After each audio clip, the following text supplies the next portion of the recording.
Hello, everyone, and welcome to Talk Nerdy. Today is Monday, July 5th, 2021, and I'm the host of the show, Cara Santamaria. And as always, before we dive into this week's episode, I want to thank those of you who help make Talk Nerdy possible. Talk Nerdy is and will always be 100% free to download. As long as I'm able to make this show, you will not have to pay for it. And that's because I rely on the support from my advertisers and, of course, from listeners just like you, just like our public television and public radio models here in the United States. If you want to pledge your support so that you can offset that cost for people who can't afford to, all you've got to do is visit patreon.com/Talk Nerdy. You can pledge as little as like $1 an episode. This week, I thought maybe I would give a shout out to my newest patrons first. They include Rika Maharaj, Teppo Cedar, Palwador, Bobby Cox, Daniel R. Glenn, Diana Hill, Daniel Haydock, Friedrich Ventz, Marcus Hurler, and, the Great Dark Lord's Toilet Companion. I love that. Let's also give a shout out to the top patrons. And you'll recognize these names for sure, but I would feel terrible if I didn't say hello to Mary Neva.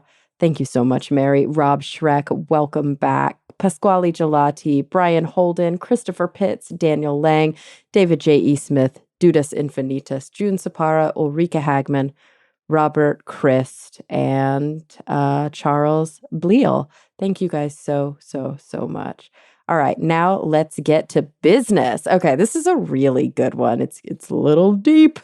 I really enjoyed this one. I had the opportunity to sit down, remotely, of course, with Melanie Challenger. What she does is a little complicated, so I'm going to let her explain. But the short of it is that she is a researcher and she looks into, the history of humanity, the natural world, environmental philosophy, even bioethics. She is a science writer, or I guess a writer. She extends beyond kind of nonfiction writing. And she also hosts a brand new podcast called Enter the Psychosphere. So without any further ado, she is the author of the new book, How to Be Animal, A New History of What It Means to Be Human. Here she is, Melanie Challenger. Well, Melanie, thank you so much for joining me today. It's my pleasure.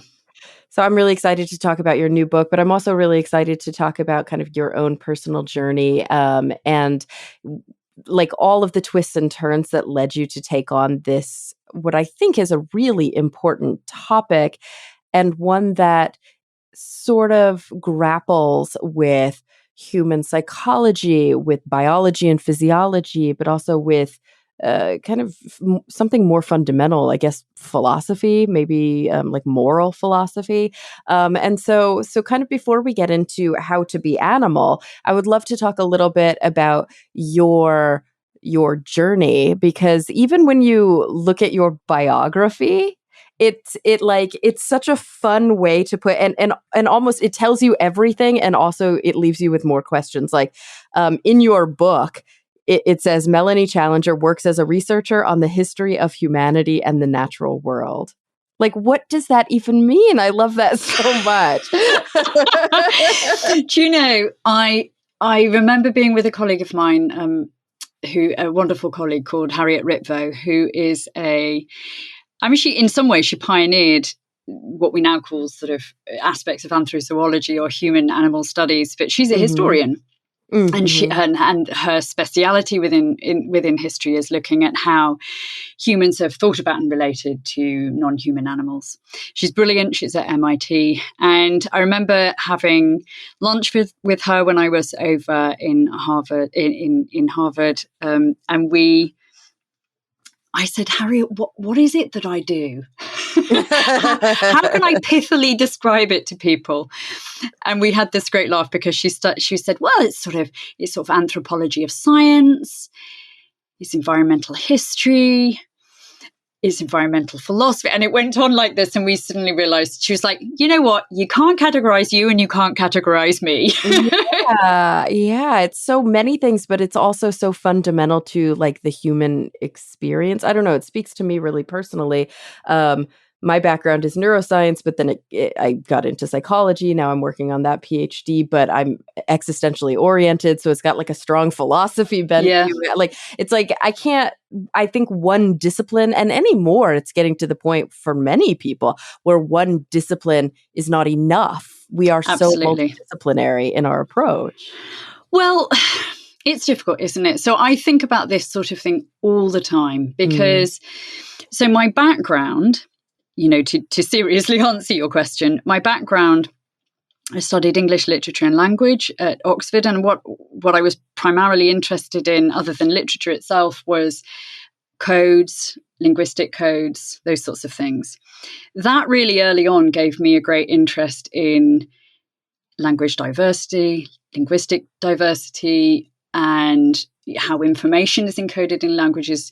That sort of got me into information theory. And, so it's just broad interests that were there in the beginning. But where I actually started was in the creative arts. And I actually still work as a practitioner. So I worked in classical music immediately out of university. I'm just one of those people who has, it does quite a lot of things. And I was training as a singer, and I was directing and producing opera and learning the trade and running an education program in opera. So, and oddly, I've continued working in classical music, but as a librettist. So I collaborate with an absolutely staggeringly talented composer in the UK called Mark Simpson, and we collaborate on operas and oratorios together and so forth. And so a librettist is somebody who writes the vocal portions of an opera? Oh, yeah. Very cool. And I used to write poetry, and I've published poetry. And so that was my early life. But as soon as I got out of university, I wanted to do anthropology and archaeology, but I'd always had this part of me that was asking big, fundamental, ultimately philosophical questions, and also scientific questions, but natural history questions. What are the conditions of life? What are life forms? What's happening in those kind of liminal places in the boundaries? How do animals behave? How are they interacting with one another? All of those fundamental questions were always of interest to me as an amateur, not as a specialist, but they were always in the background in my interests. But through the arts, I started trying to explore those sorts of ideas and questions. And what sort of happened to me was just eventually I suppose the creative fictional mode actually got superseded by the nonfiction mode and a direct inquiry. But because I was outside of the academy at that point in time, and in any case, I was always wanting to ask big history questions, big overview questions, I sort of missed my moment. I could so easily have become an academic, I think, but I sort of missed my moment to go into that. And in any case, I think my kind of mind was resisting the sort of silos that you can end up getting into within the academy. I was resisting that all the time. I was so multidisciplinary. That was how my brain was working and how I wanted to get at these questions. So I just really survived by having short-term fellowships and going and collaborating, sort of doing public engagement stuff inside institutions, people inside research organisations, British Antarctic Survey, UCL at the Centre for the Evolution of Cultural Diversity. I went to Hannah Arendt Centre at Bard College. So lots of different environments. I was even in the Cosmology Institute at Cambridge for a while, where I was looking at kind of ideas about determinism and all sorts of things. So looking back on it now, once I was really clear about what my fundamental research interests were, which are, to go back to that beginning point, what is our relationship as an organism to the rest of the biotic community, to the rest of nature? What is that relationship? What can it be? What is it? And that's the natural history question. And what ought it to be, which is the moral philosophy question. To answer those questions, I really needed that very broad, almost ethnographic background. So it kind of looks crazy on the page, but actually I think it's really fundamental to the sorts of questions and inquiries I'm now able to go down and to ask. Yeah. And I mean, it even speaks to kind of the more extreme examples, like you mentioned, like studying cosmology, this idea of like, what is our relationship, not just to as you mentioned, the natural world, but to the cosmos as a whole. I think that it's interesting that I find more and more. I've been doing Talk Nerdy now for like 7 years, I think. Oh, that's amazing. Yeah, I mean, I'm like, whoa. Whenever I think back, I'm always like, oh yeah, it's been about 4 years. And then I recalculate. I'm like, what? I've been saying that for 3 years. I notice, and perhaps it's because of my own interest, but I notice that oftentimes the conversations, regardless if I'm talking to a butterfly researcher or somebody who studies black holes or somebody who's a historian of science, we keep coming back to these very fundamental human questions about what it means to exist, about what it means to make decisions in the world, what our relationship is to nature, et cetera, et cetera. And I love that there is this sort of higher plane of questioning, this sort of fundamental, I guess, philosophical foundation to what we often think of as hard science or natural science, that more often individuals are comfortable venturing into that when they write their books and grappling with these bigger questions. And it's critically important in a practical way. It's not just abstract either, because, I work in the practical arm of philosophy and ethics and bioethics. And I'm a member of the UK's leading bioethics body. And I actually find that very broad background is incredibly useful in terms of critical thinking about direct fundamental questions that might be to do with my biomedical research. They might be to do with genome editing. They might be to do with best practice, for researchers in an emergency context. Lots and lots of different practical aspects of life sciences and ethics. But actually having that very broad background rather than just being within your little realm of expertise is incredibly helpful for critical thinking and for making connections across broad sets of data. So, I mean, it has a very, practical side to it as well. Oh, absolutely. And when I'm, digging through your website, I'm seeing again these sort of operas that you've collaborated on side by side with essays about CRISPR and essays about, the pandemic or historical pandemics and essays about conservation. And it's so cool to see how there are these connected threads to all of these different topics. And one of those kind of very important threads is what it means to be us and what it means to be us in the context of the planet on which we live, the cosmos in which we exist. And that really takes us back to your book, How to Be Animal, A New History of What It Means to Be Human. And the fundamental question here really has to do with being the human animal, right? We have a strange relationship historically with, and to the present day, with the concept of nature, with the concept of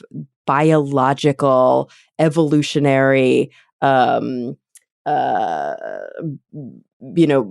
an evolutionary beast. It's like offensive, or it's deeply uncomfortable for many individuals to accept, right? And I mean, I guess obviously the big question at the heart is like, why is that, and how do we change that? Yeah. So what I would say straight away is, I've often, well, not often, but a number of people have come back immediately with who is this we? And I understand why they're asking that question. And in fact, in my earlier work, and I was talking about my interest in languages and linguistics. If you have spent a lot of time researching in that kind of area, you're fully aware of all of the kind of cultural theories and linguistic theories about differences across nations and cultures. And if you spent an awful lot of time working in ethics, you're aware of very different cultural norms and so forth. All of that was baked into my thinking right from the get-go. But I've also spent a lot of time working with people from lots of different kinds of backgrounds, including First Nations individuals and communities. That said, so the we, on the one hand, there are aspects of this story, like you say, of this difficulty that we have with accepting that we're biological beings, that we're finite beings, that we're mortal, that can be really dialed up in certain cultures. So in Western particularly Western cultures, or any of the major civilizations, actually, East and West, you often find this sort of human exceptionalism, and also then fear of being an organism, and that sort of grappling with it can be really amplified. But it's there in all cultures. We're all trying to solve the problem of being animals at some level, whether that is solving it at a moral level, at a psychological level, and often doing that through the sorts of stories that we tell about ourselves. It is my belief that we can also apply to us as a species, that there are psychological consequences that follow from the kind of cognitive niche, the kind of mental niche that we occupy as a species. And the sorts of awareness that we have about the threats we face. We're living through one of those right now, the finite nature of our existence, and also the fact that we seem so different to the other organisms around us. And we're very aware that a lot of the things that we're doing to those organisms aren't very pleasant and we wouldn't want done to us. And we have the kind of mind that can perceive signals of agency and need and feeling in others. And as a consequence of all of that which is our sort of broad social and mental niche, that means that all of us of all cultures actually must at some level do battle with what it is to be an animal. So I explore all of that in quite an inclusive way, I hope. Right. So even I guess from kind of our Western perspective, we think about indigenous cultures, whether they are current, modern indigenous cultures or historical ones, that we often probably overly stereotype as being much closer to nature. And in many ways that might be true. And in many ways that might be, as I said, a stereotype. There's still this human element of mathematics and poetry and mythology and kinship that exists on a plane that we ourselves experience as being different. So even though we may live in a culture where we don't have air conditioning, or we may live in a culture where we are much more agrarian, or where we're hunting for our meat more often, or we actually sleep outdoors under the stars and are much more kind of in harmony, blah, blah, blah, whatever that means. There's still a separation, maybe even an exceptionalism that we often grapple with. Yeah, so humans are exceptional. We're exceptional in lots of different ways. I've seen one or two people who've kicked back on the book who I can tell haven't read it, because I'm very I'm very clear to qualify right from the beginning that being exceptional doesn't give you superiority. Exceptionalism doesn't have to mean superior. So the problem is that value shift, and we can certainly critically examine that, and I take issue with that as a problematic and oversimplified little value shift that takes place. But we are exceptional. There is no question about that. Now, one of the reasons we are is there's no other humans. There clearly were other humans, and there's been some fantastic research come in really recently on new human members of the human lineage, and complicated data come in the last year or two about those that we thought preceded us coexisting with us. So we had a much more branched family, and now we are the only one. So we're exceptional in being alone. That's one thing. And we're also exceptional because we do have this particular kind of cognitive niche. And we appear to have gone, Richard Wrangham in Harvard's very interesting about this, and Simon Kirby. There are a number of really great researchers who are looking at, the way we've sort of domesticated ourselves and trying to hypothesize what conditions might have created that. But we are an unusual creature. There is no question about that. And that has enabled us to dominate the world in the way that we do, and to influence it in the way that we do. And, right from the get-go in the book, I point out that we're now in this stage where we can use our own cognitive skills to design evolution on our own terms. We've become an intelligent designer. Yeah. The very thing we've worshipped and feared about the universe itself. So, yeah, and all societies around the world recognize our exception, and most of them will have left behind origin stories and creation myths that grapple with that in some way and try to explain that exception in some way. And very often those creation myths also involve taboos about how we should relate to other beings. They can be really, really different. So it's certainly true that many Indigenous societies have much closer relationship to natural resources. There isn't that distance there that industrial societies have. They understand how to manage and how to embed within their norms and practice ways of keeping those resources and not over exploiting them. That's not always the case through history, but it very often can be the case, and we've seen that in recent research on tribes in the Amazon. But there's also almost always some way in which societies try to make sense of what it is that really makes us. And usually we separate out, and this is where we can get into the neuroscience stuff, we separate out some sort of essence of being human or some spiritual essence that is separate from our physical self.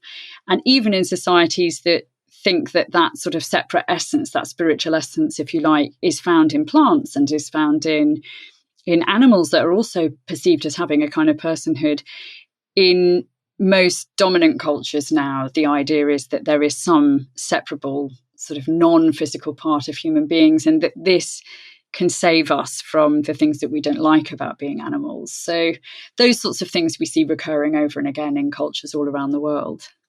Right, this idea that there's some sort of higher consciousness that exists, that even if, we're used to our domestic animals, we know them the best, right? So even though, we feel that our dogs and our cats, we understand that they feel pain and we understand that they experience emotions, we still, in our heart of hearts, believe that our kind of sophisticated consciousness is somehow separate, is somehow, like you mentioned, exceptional, and maybe even superior. And I think that's where a lot of these interesting questions kind of come into play. I'm curious. I want to ask you, and it might feel meandering for a second, so try to bear with me if you can. So apologies. And I'm coming at this probably because my head is in my dissertation right now, and I'm doing a qualitative investigation. So I've been digging deep into phenomenology, and specifically, I look at it from a more Heideggerian perspective, which is this idea that we have biases, right? Each of us comes to our own research and our own grappling with our own personal biases, and we can't necessarily just bracket them and put them to the side. We have to understand ourselves to understand how we relate to our own research. And some of these fundamental moral questions about mythology and about ethics are contingent, maybe, or at least have a strong relationship to our own personal biases and beliefs. And so I can say overtly that when I see my patients or when I read philosophy, I come at it from an atheistic existential perspective. I then utilize a constructive mindset and say everybody constructs their own reality to some extent based on their experiences and their history and their beliefs. And so I respect and operate within the frame of my patients or within the frame of the, groups that I'm trying to study. I try to empathize with that frame and not superimpose my biases. Yet I know in my heart of hearts, I don't believe in like God or anything supernatural. And so I'm wondering, as you're grappling with a book like this, how did you approach it personally? I mean, to the extent that you're comfortable sharing, how did you that's such a great question. Nobody has asked me that. Yeah, no, that's it's a smart question. Yeah, I mean, this is something, that was really difficult for me to try and get right. So my own background is I would say I'm an old-fashioned agnostic in as much as I defer. I don't have any faith. I don't have any religion. I don't have any. My father is a pretty staunch atheist. My mum's a little unsure on the spectrum, but I was raised with without all of that. That said, I spend a huge amount of time with people of lots of different faiths, and some very close people in my life who are very, very devout. And so, like you, I'm very respectful, and I take a real kind of standpoint, epistemology point of view here. But what I needed to do in my work was try as much as I could to make sure that I was coming at the questions with as much purity as I could. That really mattered to me for my intellectual inquiry.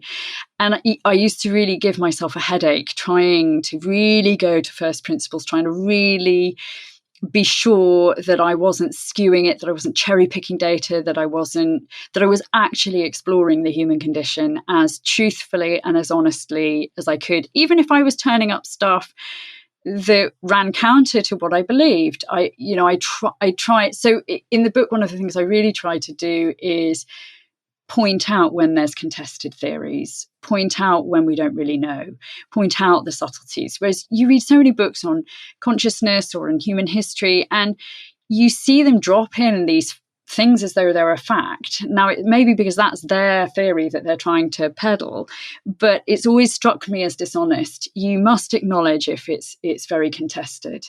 So I always tried to be very earnest in that way, but it's not easy. It's really difficult to strip yourself away. And I think that's particularly true for me with regard to non-human animals, because I'm a really passionate amateur naturalist. I spend a huge amount of time observing other species. I have the deepest love and admiration for the living world in all its complex and unpleasant forms. It fascinates me, and I respect that. I come at this from a personal perspective of feeling devastated by our disruption and by the deaths of organisms, both as species, at the species level and at the individual level. And yet I had to try and go into the inquiry without imposing that on it. I had to try to be absolutely clear-eyed. So that was probably, the bias that was, I don't think it's a problem for me in terms of faith. I say right in the get-go that I don't think there's anything about evolution that disproves God. And some people would really dislike that line that I know, but I don't say that just to include people of faith in the narrative, but I did actually go out when I was doing the research for the book, and I spoke to rabbis, imams, pastors. I spoke to people in the faithful community and asked them how they would feel about the way I was dismantling and thinking critically about human exceptionalism, for instance. And, and I listened. So I am respectful, but at the same time, I had to go with where the evidence is. And the evidence is very complicated in terms of, for instance, where we came from, and that there is no question. And I talked to people who didn't believe this, about it, but there's no question that we evolved from other primates, and that we are joined to an ancestor going back millions and millions of years, and that causes a problem for the literal interpretation of lots of our mainstream religions, and therefore the moral beliefs that follow from those. And so I tried to think very critically about that, but try to do that in as respectful a way as possible. Yeah, and I so appreciate and respect that, because I think that there is a space for, or there's an ability, I guess, a scholarly ability to maintain that empathic stance, to respect that constructivist worldview that allows for the evidence-based understanding of our natural history, but also, again, allows for a respect and a value in our myths and our stories and our cultural kind of relationship with the natural world. And I think that it's kind of fuzzy on the extreme sides, right? I truly believe that there is an objective truth. I believe that, there are things we can measure. I also believe that the logical positivist view, this like deeply, deeply scientific view that I had long associated within the skeptic community, but sometimes push back against, can be a dangerous view to say that, like, I don't know, if we can't interrogate it with a randomized controlled trial, it's no longer a relevant topic of conversation. Like, that's ludicrous. And yes, for some people, it gives them almost the same kind of comfort that a creation myth might give somebody. Oh, absolutely. And actually, I kind of think that my book is more problematic or more critical in some ways of the humanist and scientistic kind of scientism than it is of spiritual worldviews, because they follow from the belief in a fundamental explanation of the world and often entirely forget the sorts of values judgments that have been baked in, that, and often with very little critical analysis, that skew the science, that skew the hypothesis, and certainly determine the application of science. Whereas at least within a spiritual context, the relationship it has to the values is very transparent. Now, you might not agree with the foundation. You might not agree that God is the moral foundation for that, but at least it's all on the table.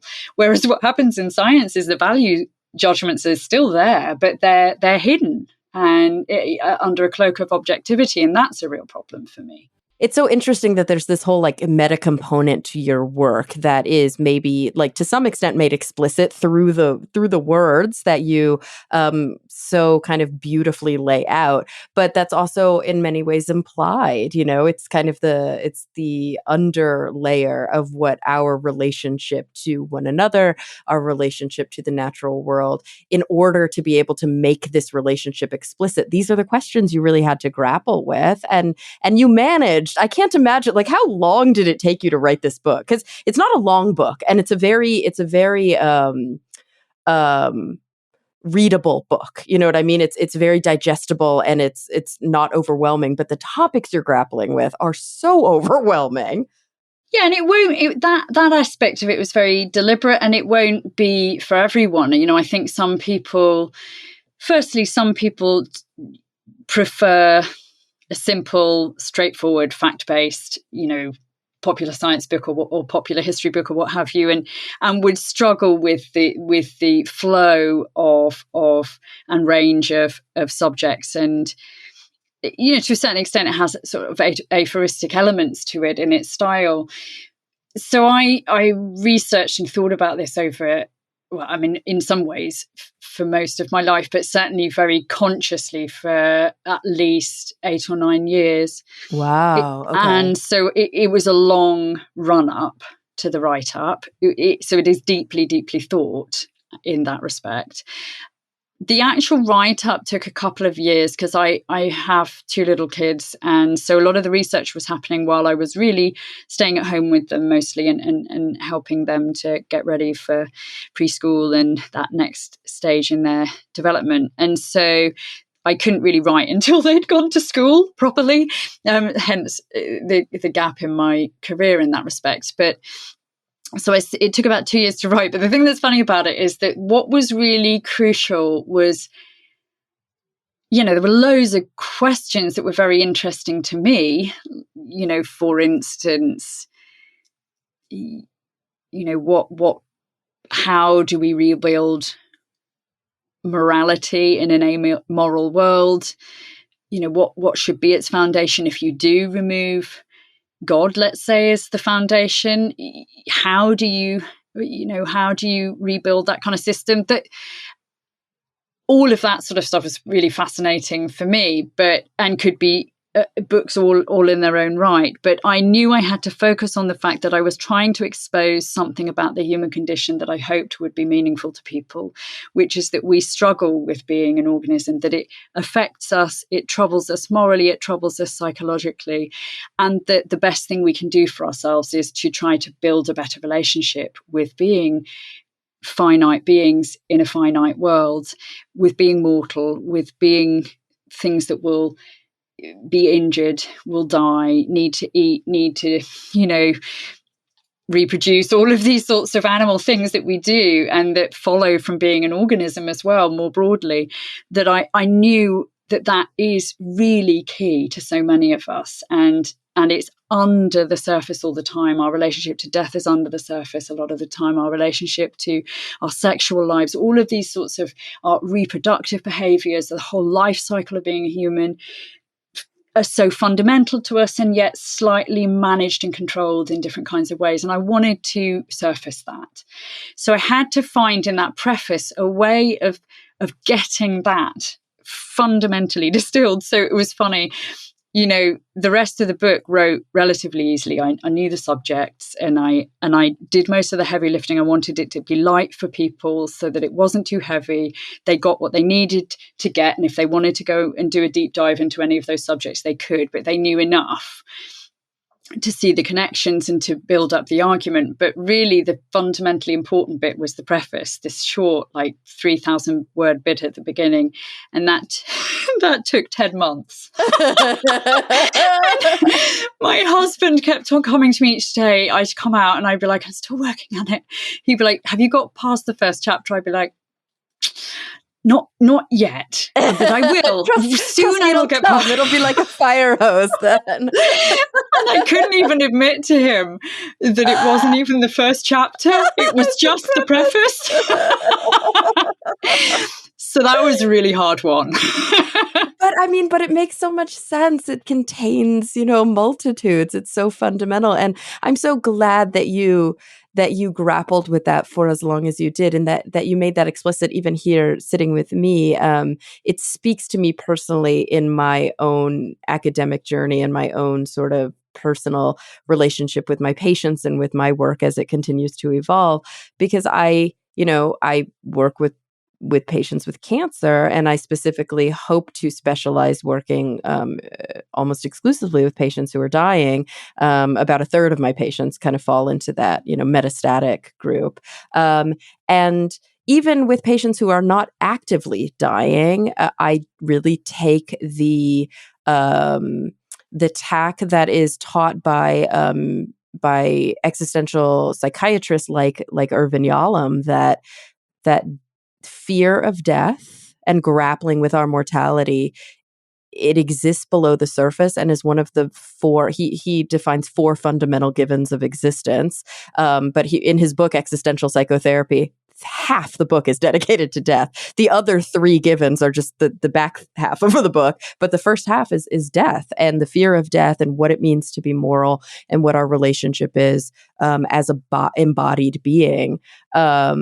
Living on this planet, and I think it's so fundamental to doing good therapy is grappling with these questions that societally we don't have the tools. Like most modern societies, and not all, because there's some societies that I think, especially here in the West, oh my goodness, can we learn from? But a lot of the societies, or at least from my own biased perspective, working in America or working with individuals who are, from English-speaking countries, we don't grapple with death well. We are highly death denialistic, and that actually is the fuel for many of the myths that we grapple with. Absolutely. And Ernest Becker was, great at trying, at really exposing to people the extent to which many of our myths contain resolutions with death and buffer us from death. I mean, I agree with you that in some ways that is what spirituality has been very remains very good at doing, which is I mean, you look at the Bible, for instance, the Torah. It's all about death. It's all the way through, actually, and frailty, and the finiteness of things. And most societies, smaller societies around the world, have multiple rituals and taboos that are dedicated to how we treat bodies, to how we respond to ancestors, to how we deal with ghosts, in certain worldviews, and spirits that might have gone bad, and following the right kinds of practices. This is so fundamental to human beings. But I would imagine, as a practitioner like you, that, cancer can absolutely lay waste to the body, and your body does things that are, that all every part of your sort of amygdala and so forth are all set up to respond to, and yet it's happening within your own body. There's no way of getting away from it. We have got to get better about talking to people about that, making peace with that, preparing people really right from the get-go, rather than just when actually they've got the diagnosis and that's when a bit of the therapy begins. We've got to build it in slowly throughout our lives, and be better prepared for, there's another side to this, of course, which is that we have this other aspect of biomedical research, which is pumping millions and millions into trying to solve this problem, as an engineering problem, to actually to get rid of cancer, get rid of dying, get rid of injury, solve death ultimately. And yeah, I see that a lot with my patients, that there's this sort of very big disconnect when they finally make the decision, which all metastatic patients do at some point, to no longer receive the treatment, whether the decision's made for them because the treatment is failing, or whether the treatment is too intolerable. When they move away from oncology and into hospice, or hopefully they're transitioning the whole time with palliative care, because that happens, during and after treatment, but that there's a big rift of oncology no longer applies. All of those physicians are no longer in their experience, and it's a big, we're not fighting the cancer anymore. Goodbye. This is a massive problem. There's no transition or continuity of care there, especially in our American horrible healthcare system. And I see it. Sometimes patients will keep getting treatment to the bitter end simply because they don't want to lose those practitioners that they've gotten so close to. That's very interesting. Yeah. It's amazing how much we have a worldview in modern Western society of conquering death, curing death, fighting against. And I think it leads us to many of the themes that you talk about in your book, which are so laid bare in metastatic cancer patients. This idea of either you're a survivor or you're a victim. It's kind of it's gross, this kind of way that most people have to internalize this. It becomes gross, either they've conquered nature or they haven't, when our understanding of our relationship, not just to nature, but that we are natural beings, that we are animals. I think one of the best ways that it shows up, and it's actually the area of my dissertation research, is in medical aid in dying. We are so comfortable as a species euthanizing our pets, yet we grapple morally with the idea that people can make their own decision to end their life when they're in pain. And another element in this is how short-sighted we are. That one of the things that I think is extremely difficult for people who get a devastating diagnosis when they're, let's say, in their 40s, their 30s, their 50s, is that we, in Western democracies, this is not necessarily true of all societies around the world still, and indeed very much varies dependent on your socioeconomic bracket and where you happen to be in the country, access to medical care and so forth. But broadly, we now have life expectancies up there in the kind of mid-80s. Now, that is so new. That's less than 100 years old, that human beings would have some expectation expectation that they're going to live that long. Yeah, like And it's always been capable, but it's never been like the norm. Exactly. But now, of course, people are in the situation where they're even less prepared if they receive a devastating diagnosis.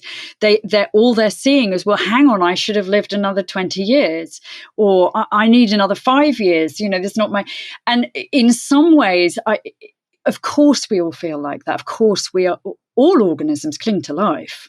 That is absolutely at the core of every single one of us on the planet. And I wouldn't want to see us not value life. There's a reason why,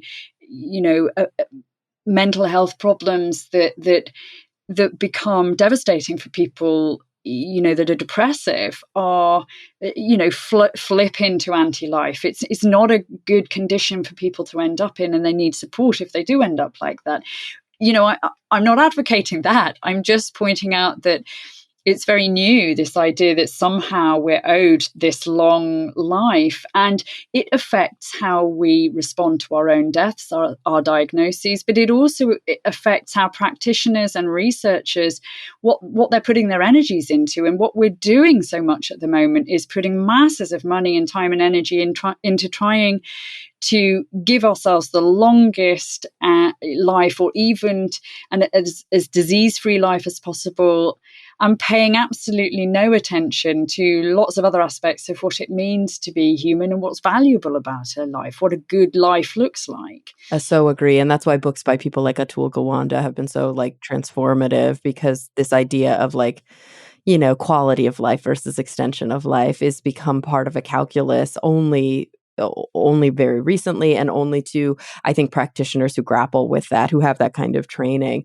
It's funny what you were just discussing, because it reminds me of like being in college and reading like Russian literature, and how bleak sometimes you're reading these novels, and it's just like, another winter, 3 more kids dead, boiled potatoes, moving on. It's just like it's just the norm to like lose children during a terrible winter. And it's horrible to think about. I even had somebody recently on my show, Perry Class, who wrote this amazing book all about infant mortality and life expectancy, and how it's kind of like the best time to be. It's called A Good Time to Be Born, like one of the best times to be alive, because you probably are going to live longer than anybody throughout all of human history. But at the same time, yeah, it raises these new ethical questions, because historically, just you did not expect all your kids to make it. For sure. And it's funny, isn't it? So I actually had with my first son, Gabriel, I had a hemorrhage, a postpartum hemorrhage. And Mm-hmm. it's an interesting thing when you're in that situation. Lots of mothers experience that, and you can feel the heartbeat of the blood coming out. Wow. And oh, hang on, this isn't right. I had a fantastic team who actually asked if they could bring in some students, because it's important. It's an important teaching moment, which I agreed to. And the doctor got it sorted very quickly, and the students learned what they need to do in that situation. But of course, I couldn't help reflecting on the fact that I probably wouldn't have made it had that been 150 years ago. So, obviously I'm very grateful for medical advances, and my little boys, when death occurs to them, and they start grappling with the idea, all parents have to have that moment, no matter what their background, where a child will say, I don't want to die, and I don't want you to die, mummy. And, it is an existential shock for human beings when they realize that they're not going to live forever. And so we've got to, but the impulse to make a better world. I don't think it's an either or dichotomy. I think it's possible for us to reach a level of maturity in our societies where we can think critically about these things, we can debate them fairly, we can deliberate them in democratic ways so that lots of people are included in the discussion, and we can think about what sort of society we want and recognize the dilemmas that come when we are going to live longer and more of us are going to be around, and we are living in a finite world. We need to get better at having those conversations, really. It's funny. It's the things that really make it almost in some ways hard for us to accept that we are animal. They make it harder for us to accept that we evolved. We are a primate species. We are one of the great apes. That from all perspectives, we are no different. But from this very fundamental perspective of poetry and mathematics and we can make this language and of course our own concept or understanding of mortality. And I think that's why that's such an important theme here. We create this false separation. Do you believe that these are at the core? These kind of concepts, language, poetry, our own perception of mortality. Yeah, it's funny, isn't it? Yeah. So I said at the outset, didn't I, that I work in classical music. Now I work with, anyone could Google Mark, and he's a leading composer and a virtuosic clarinetist as well. Absolutely, freakishly talented. And writes for full orchestra, all the big stuff. Now he is preposterously gifted in that classic kind of genius sort of idea, and I often hear, but very few people, of course, work in classical music. Very few people ever actually know someone who does that kind of stuff. I see that at a really intimate level. I see how those sorts of big art forms get created.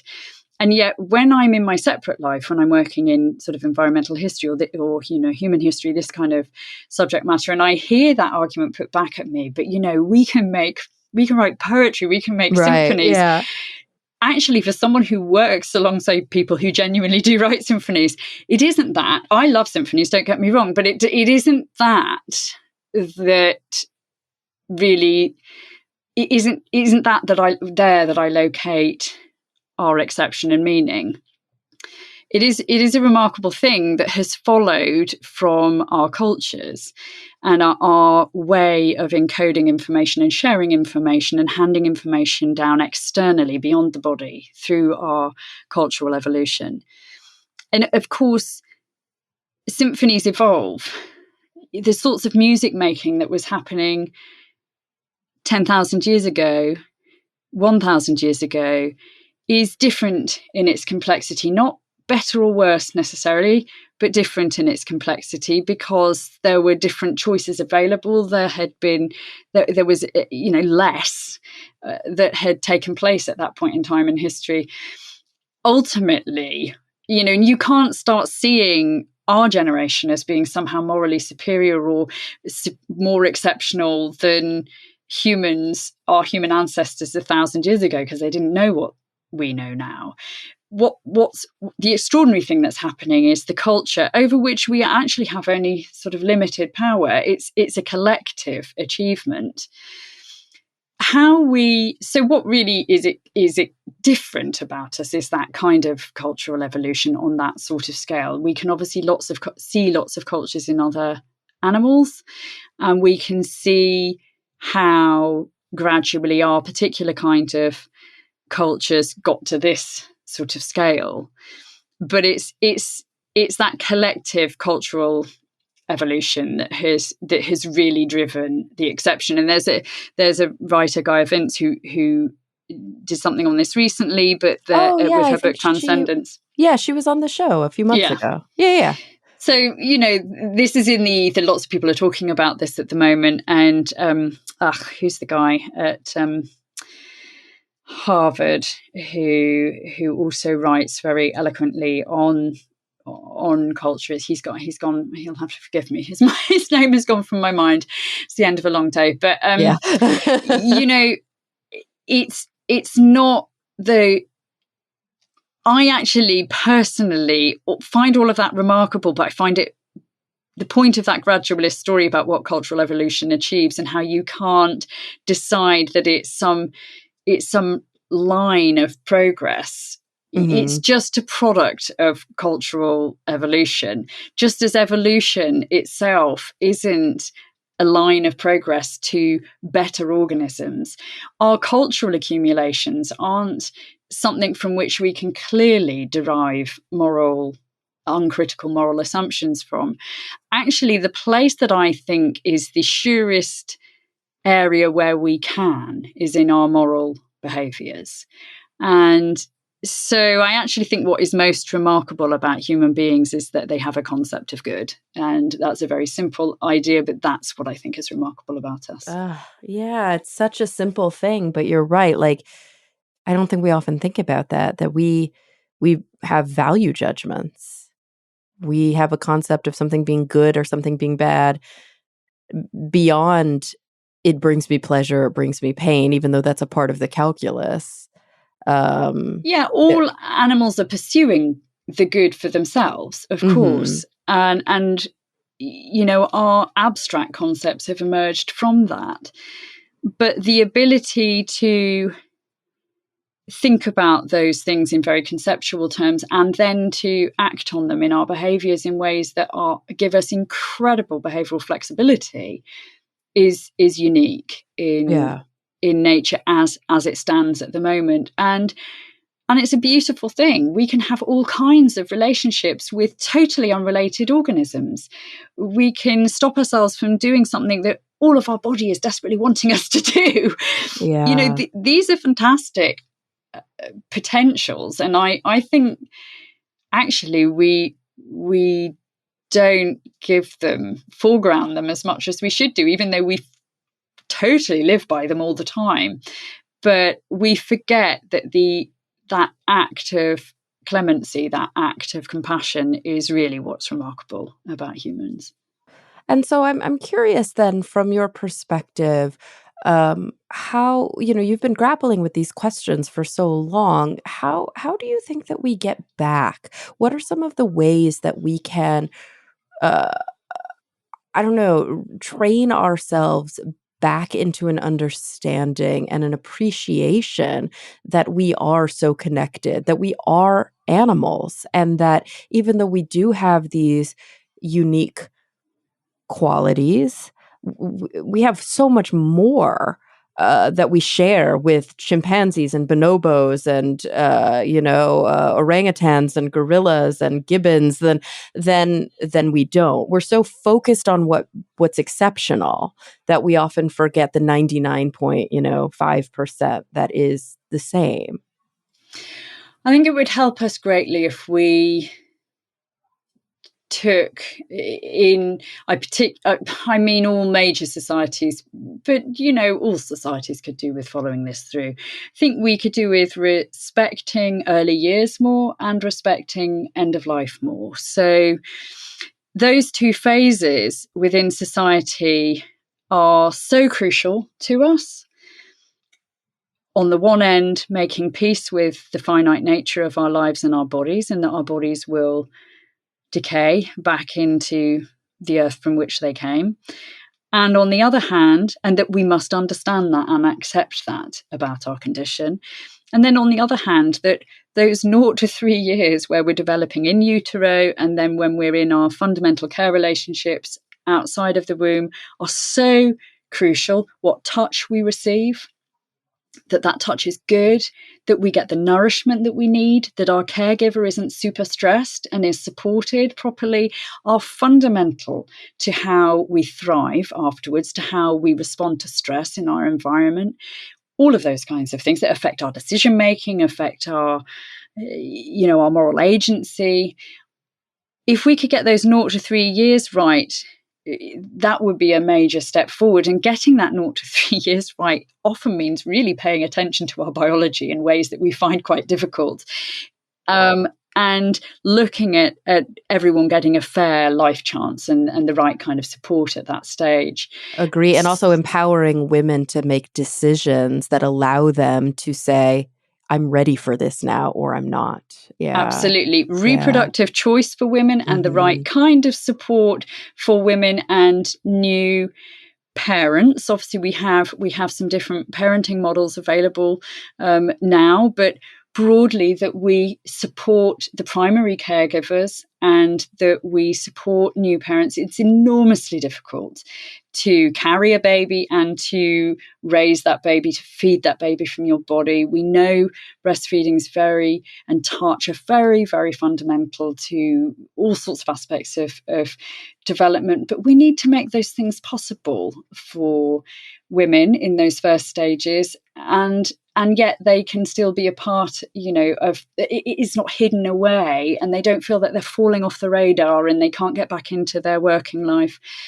We have to get better at exposing what we need to do to support human beings and families in those early stages, at the beginnings of life and at the end of life. I think if we could get those two bookended parts of the life story, what happens in practice is that we focus so much on the reproductive years of adults and don't pay enough attention to our infancy and our end of life. And I think those are the places where we're most animal in those, and that's not quite true. Obviously, our sexual behavior is hugely animal, but it's in those areas that we confront very provocative and limiting aspects of being animal. And it's little surprise that we hide those away and that we denigrate our old and that we, don't sufficiently support our babies and our mothers and fathers and family groups.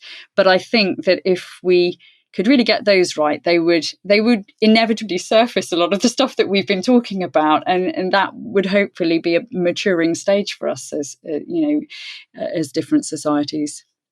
You're so right, and I think that the good news is that psychology as a scientific field and as a practice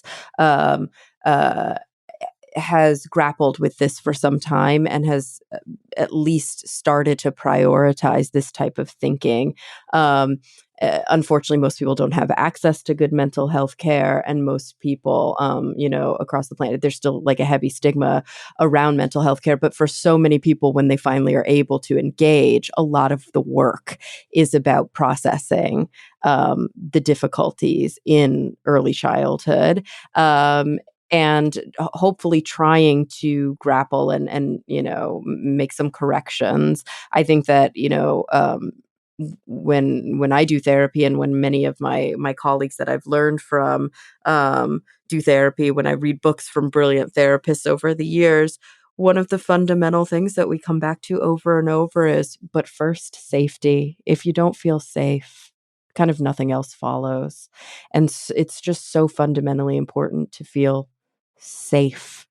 That's like a goal that we so often are trying to achieve. And I think that's also very animal, right? Like the world is not necessarily a safe place. As an animal, you're either prey or predator so often, and you are fighting for your survival and you are seeking safety. That's why you're burrowing in your hole. That's why you're,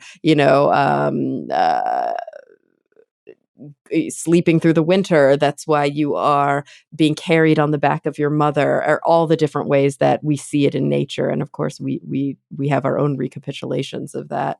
We are animal. Absolutely. And all of our fear responses, well, no, let me not overstate, but, many, many of our fear responses are, and the way that, the kind of patterns of cortisol and so forth, kick in terms of whether that we are listened to and responded to. So I don't mean listen to what we're talking about, because we're talking pre-linguistic, pre-language stage of infancy, but are my needs met? Am I in a safe environment?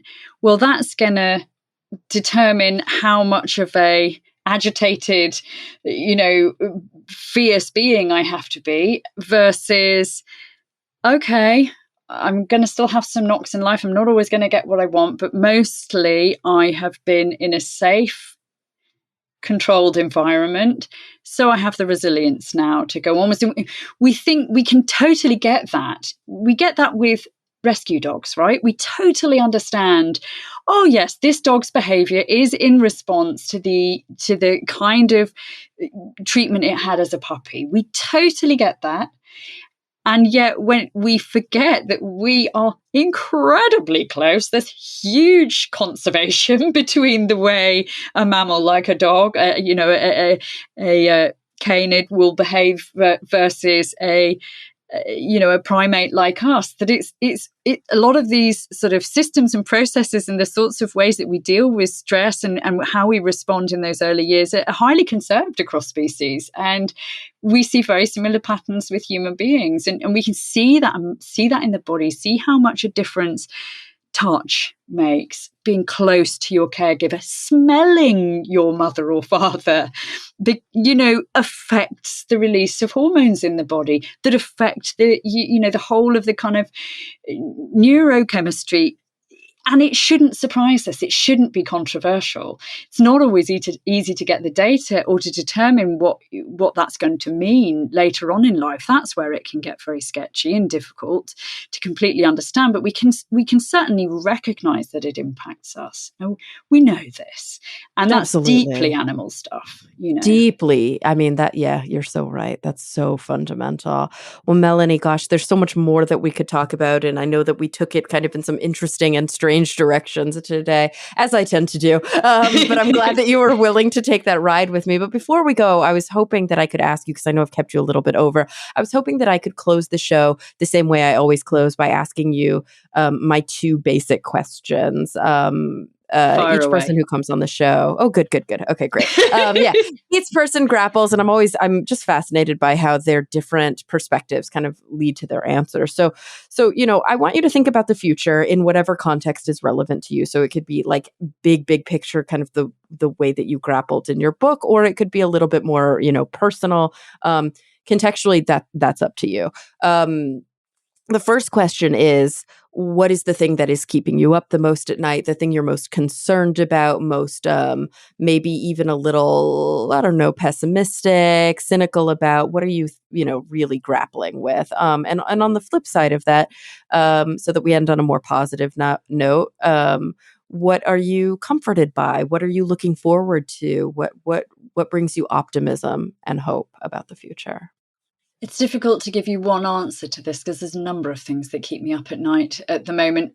Something I'm really thinking about, and I'll highlight it because of what we were previously talking about, is actually mental health, and the way, in particular, late adolescence, that transition from late adolescence to young adulthood. I don't think in our major societies that we deal with that transition. We focused very much on the school years and the sorts of protections that we need legally and socially to be in place for adolescence proper, if you like. We forget that, brain development, impulse control, all of those things really continue right through to kind of mid to late 20s. That shift from this very supported framework of perhaps a school environment into young adulthood, as is very difficult. And also, of course, is exactly when mental health problems, for instance, like depression and so forth, often start to make bipolar, start to become manifest, and you get your red flags appearing at this stage. I've been thinking a lot about how we support young people through that phase of the life cycle, and how can our societies get better at supporting. And it's difficult because, of course, young people have a strong sense of their own agency by that stage, and it's all about independence. But at the same time, I sort of feel like the support falls away a little bit, and we do need to get better at supporting the transition through late adolescence into young adulthood. So that's something that's been keeping me up at night. And what keeps me hopeful? Yeah. What are you looking forward to or excited about, or just hopeful about? The pandemic has been so awful. It's exposed so many inequities. It's exposed our broken relationship with other species. It's this invisible thing has made so many distressing things and unfair things visible to us all. But at the same time, we have, many people have re-engaged with the importance of the whole biotic community of life on Earth, of our relationship to the natural world. And for some people, they've come at it totally new because their patterns and rhythms of life have been changed. That consciousness, that sort of inflection point, that consciousness raising moment that we have, and the possibility that we might make positive capital from that is exciting to me. Hear, hear. Well, Melanie, this was just a really enlightening hour that we got to spend together. I really encourage everybody to pick up How to Be Animal, A New History of What It Means to Be Human. Thank you so much for spending this time with me today. It's been a real pleasure. Really interesting questions and fascinating to hear about your research as well. So, thank you. And everybody listening, thank you for coming back week after week. I'm really looking forward to the next time we all get together to talk nerdy.